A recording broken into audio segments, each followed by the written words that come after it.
Video 3.5 No Code Project Implementation Part 2 Working with an Actuator. In this video, we will cover the following topics. What is a relay? How the relay module works, interfacing of the relay module, CAN dashboard configuration, remote actuation of the relay using a virtual button. Actuators are hardware devices responsible for moving or controlling a mechanism or system based on an input-controlled signal. In IoT, actuators are used to bring about physical changes in the environment in which they are deployed. Examples of IoT actuators include servo motors, stepper motors, DC motors, linear actuators, solenoids, and relay modules. These are for applications such as the movement of an industrial arm or simply to turn on or turn off a light bulb or buzzer.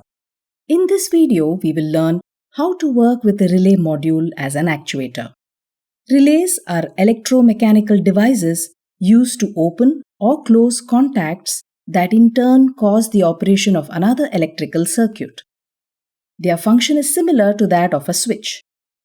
The main difference between relay modules and regular switches is that while switches control the flow of current by opening and closing the circuit directly, relays are usually used in applications where low power signals are used to control high power circuits.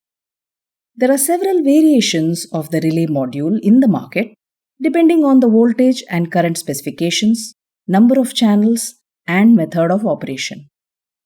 In this course, we will make use of a 5V 10 amp dual channel electromagnetic relay module. Let us now have a brief look at the inner workings of an electromechanical relay module.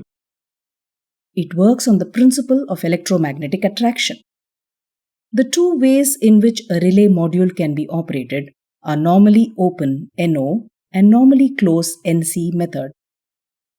The inside of a relay has an iron core which is wound by a control coil. When current flows through the coil, it produces a magnetic field around it. This magnetic field causes the upper arm of the magnet and attracts the lower arm.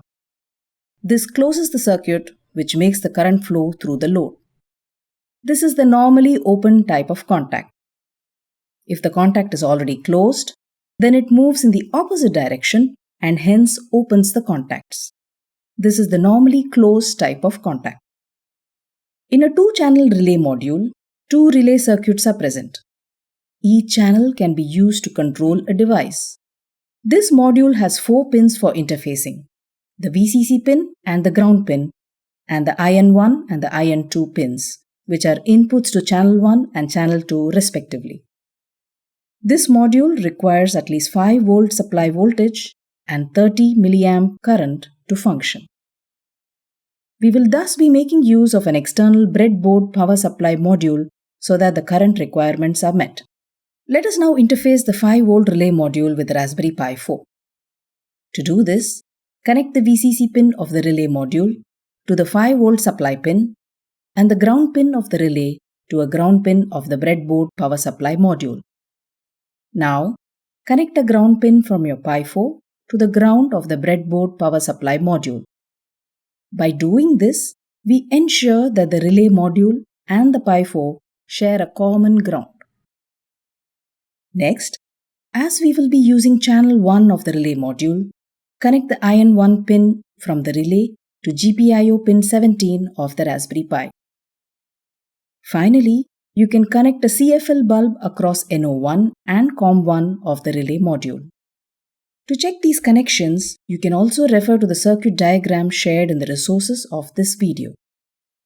Once you have completed the hardware interfacing, switch on the power supply of the Pi 4. Open and log into your CAN account in which you added your Pi 4 device. Let us now configure the CAN dashboard to actuate a relay module to turn on or turn off a CFL bulb. Once you have opened your CAN Raspberry Pi 4 dashboard, click on the Add New drop-down on the left corner and select the Device Widget option. Here, under the available actuator types, click on Relay. select the relay switch option. Now on the right, you will be able to enter the settings for the relay module. First, you can enter a name for the widget. Next, select the device as Raspberry Pi and connectivity as integrated GPIO. Click on the channel drop-down and select channel 17. Finally, we will choose the button widget as a control widget on the dashboard. Here, since we are using the relay to control a light bulb, we will choose the light icon. Check the invert logic checkbox. Why are we doing this? Relay modules can be active high or active low. Active high relays turn on whenever the input logic is high. On the other hand, in active low relays, when the given input signal is low, the relay turns on. Some commercially available relay modules that are designed to work with microcontrollers like the Arduino are usually active low. This is because Arduino microcontrollers start with all input pins as float high. By checking the invert logic checkbox when using an active low relay, we can reverse this condition. You can skip this step in case the relay module you are using is an active high relay. Once you are done with this, click Add Actuator. In a few seconds, you will be able to see that a widget corresponding to your relay module has been added to your dashboard. Now try clicking on the widget. You will be able to turn on or turn off the light bulb using this control widget.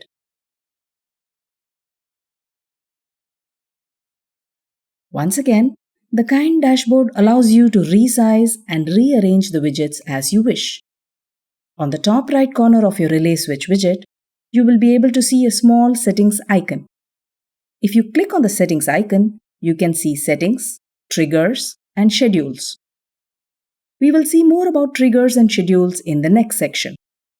By clicking on settings, you can make some changes to your widget, like changing the name or icon, and save them in the Kind dashboard. You have now successfully learned to control your first actuator with a Pi 4 using the Kind platform. Video summary. In this video, we have covered the following topics. What is a relay? How the relay module works, interfacing of the relay module, Kind dashboard configuration, remote actuation of the relay using a virtual button. Section summary. In this section, we have covered the following topics. Introduction to Kind IoT, getting started with Kind Part 1 Setup, getting started with Kind Part 2 Dashboard Overview, No Code Project Implementation Part 1 Working with a Sensor, No Code Project Implementation Part 2 Working with an Actuator.